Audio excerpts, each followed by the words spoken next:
Hi viewers, నేను doctor జ్యోతి, fertility expert, leading team 49 మాట్లాడుతున్నాను. ఈరోజు ఐయుఐ గురించి మాట్లాడుకుంటాం. ఐయుఐ అంటే ఇంట్రా యూట్రైన్ ఇన్సెమినేషన్. ఈ పద్ధతి ఎవరికి చేస్తాము అంటే దీనివల్ల సక్సెస్ ఎంతవరకు ఉంటుంది, ఈ పద్ధతి చేసిన తర్వాత రెస్ట్ ఏదైనా అవసరమా అని చాలామంది డౌట్స్ ఎక్స్ప్రెస్ చేస్తారు అన్నమాట. ఈ వీడియో ద్వారా ఈ డౌట్స్ క్లియర్ చేసుకుంటాము. సో ఐయుఐ అంటే ఇంట్రా యూట్రైన్ ఇన్సెమినేషన్ అన్నమాట.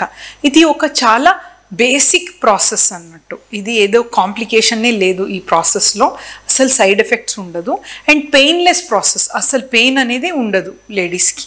అండ్ ఇది we call it as an office procedure. IUI చేసుకుని వాళ్ళు జాబ్కి కూడా వెళ్ళొచ్చు అనమాట. There is no role of rest. So దీని గురించి నేను ఎక్స్ప్లెయిన్ చేస్తాను. ఐయుఐ అనమాట. సో ఇది ఐయుఐ అంటే ఇంట్రా యూట్రైన్ ఇన్సెమినేషన్ అన్నమాట. సో ఇన్సైడ్ అంటే గర్భాశయం లోపల మనం హస్బెండ్ స్పర్మ్ని ప్రాసెస్ చేసి ఇన్సర్ట్ చేస్తాము అన్నట్టు. సో ఇది మన లేడీస్ గర్భాశయం అనుకోండి. ఇది యూట్రస్ అని చెప్తాము. ఈ యూట్రస్ ముందు వెజైనా అని ఒక ఉంటుంది అండ్ సర్విక్స్ ఉంటుంది అనమాట. అండ్ తర్వాత యూట్రస్ అనమాట. యూట్రస్లో యూట్రస్ క్యావిటీ ఉంటుంది, యూట్రస్ లైనింగ్ ఉంటుంది, endometrium. And both the sides tube ఉంటాయి అన్నమాట. ఒకటి లెఫ్ట్ సైడ్ ట్యూబ్, ఆ పక్కనే అండాశయం ఉంటుంది, ఎగ్ బ్యాగ్ అనమాట, ఎగ్ అండాశయం ఉంటుంది. And other side right side tube and అండాశయం ఉంటుంది అనమాట. సో ఈ ప్రాసెస్ మనం ఎవరికి సజెస్ట్ చేస్తామంటే, ఫస్ట్ రీజన్ చాలామందికి చిన్న ట్యాబ్లెట్స్ ద్వారా ప్రెగ్నెన్సీ అందకపోతే, ఒక 6 months ట్యాబ్లెట్ ఇస్తాం, అందకపోతే వాళ్ళకి నెక్స్ట్ స్టెప్ ఈజ్ ఐయుఐ అనమాట. సో ఓవ్యులేషన్ ఇండక్షన్ ఫెయిల్ అవుతే వీళ్ళకి సజెస్ట్ చేస్తాం. ఇంకా కొన్ని కండిషన్స్లో మనకి ఏమవుతుందంటే, కొందరు లేడీస్లో ఎగ్ సరిగా రిలీజ్ అవ్వదు. సో ఎగ్ రిలేటెడ్ ఇష్యూస్ ఉంటే కూడా ఐయుఐ చేస్తాం. అండ్ కొందరిలో ఎండోమెట్రియాసిస్ అని ఒక రీజన్ ఉంటుంది అనమాట. So endometriosis grade 1 and grade 2 ఉన్నప్పుడు ఐయుఐ సజెస్ట్ చేస్తాము అన్నట్టు. అండ్ కొందరికి హస్బెండ్ అండ్ వైఫ్కి అంటే కలవటానికి ప్రాబ్లం ఉంటాయి అన్నమాట. సో సెక్షువల్ డిజార్డర్స్ అంటారు. ఈదర్ హస్బెండ్కి సమ్ ఇష్యూ ఉండొచ్చు, లేడీస్కి వెజైనస్మస్ అని ఒక ప్రాబ్లం ఉంటాయి అన్నమాట. సో వాళ్ళకు కూడా సజెస్ట్ చేస్తాం అన్నట్టు. దట్ ఈస్ కాల్డ్ సెక్షువల్ డిజార్డర్స్లో సజెస్ట్ చేస్తాం. Fourth, husband sperm parameter, sperm అనాలిసిస్లో స్పర్మ్స్ అంటే మోడరేట్గా తక్కువ ఉండటం.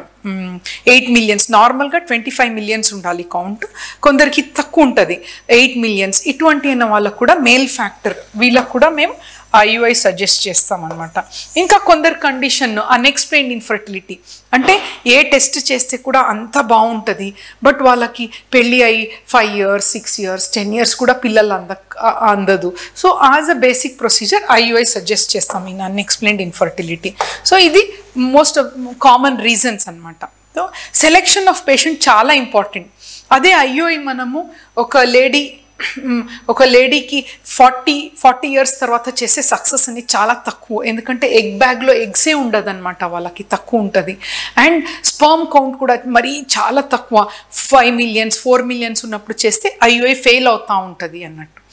ఐయుఐ ప్రాసెస్ చేసేటప్పుడు యూజువలీ ప్రాసెస్ గురించి ఎక్స్ప్లెయిన్ చేస్తాను.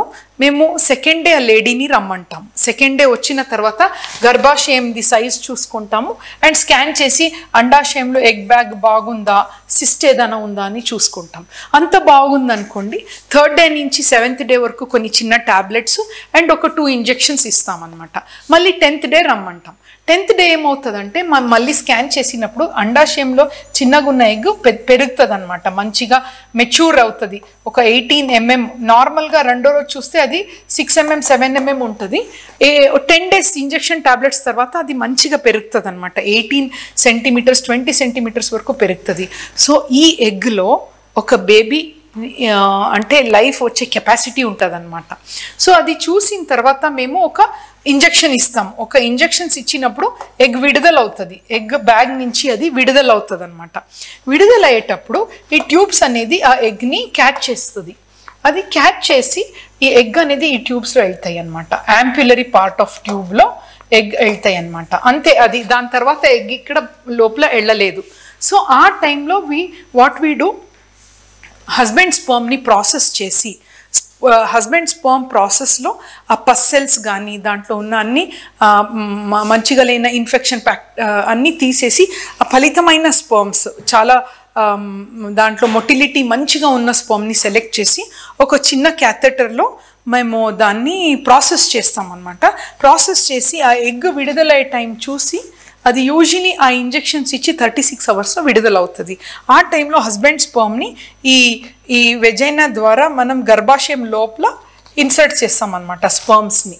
సో బేసికలీ ఏమవుతుంది, మనం స్పర్మ్స్ దగ్గర వెళ్తాయి అన్నమాట. సో ఈ వెళ్ళి ఎగ్స్ లోపల వెళ్తాయి అన్నమాట. సో మనం ఎగ్ని స్పర్మ్ని దగ్గర కలుపుతున్నాం అన్నట్టు IUI process. It's nothing but number of స్పర్మ్స్ని ఇంక్రీజ్ చేయటం అండ్ రెండింటిను దగ్గర కలపటం అన్నట్టు. So chances of success increase అవుతుంది అనమాట. ఆ ప్రాసెస్ అయిన తర్వాత ఐడియలీ ఒక 15 to 20 minute రెస్ట్ అంతే. That's all. ప్రాసెస్ ఒక 1.5 hour టైం తీసుకుంటుంది. బట్ ఇంజెక్ట్ చేసేది జస్ట్ హార్డ్లీ 5 minutes అన్నట్టు. Painless process. స్కాన్ ద్వారా ఇంజెక్ట్ చేస్తాము.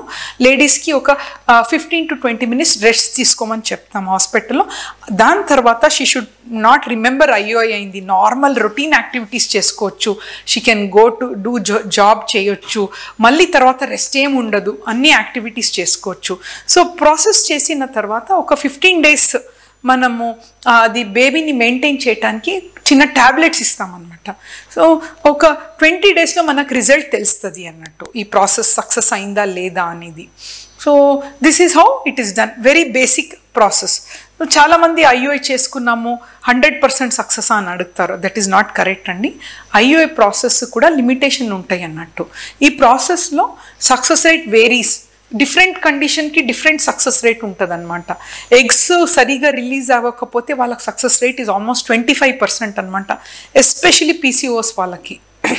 బట్ అదే అన్ఎక్స్ప్లెయిన్డ్ ఇన్ఫర్టిలిటీ ఆ కండిషన్లో 11 to 12% ఉంటుంది success rate. And endometriosis severe ఉందనుకోండి హార్డ్లీ 7 to 8% అన్నట్టు. సో ఇట్ వేరీస్ అన్నట్టు. మ్యాక్సిమం మన పర్ సైకిల్ సక్సెస్ రేట్ ఒక 15 to 20% అని చెప్పొచ్చండి ఐయుఐ సక్సెస్ రేట్. ఈ ప్రాసెస్ అనేది ఒకేసారి కాదు. We call it as cumulative pregnancy rate. అంటే ఫస్ట్ టైంలో 20%, సెకండ్ టైంలో 20%, థర్డ్ టైంలో కొందరికి 20%. సో 3 సైకిల్ కలిపి ఒక 50 to 60% వాళ్ళకి ప్రెగ్నెన్సీ ఛాన్సెస్ ఉంటాయి అన్నమాట. సో అందరికీ 3 times చేయకూడదు.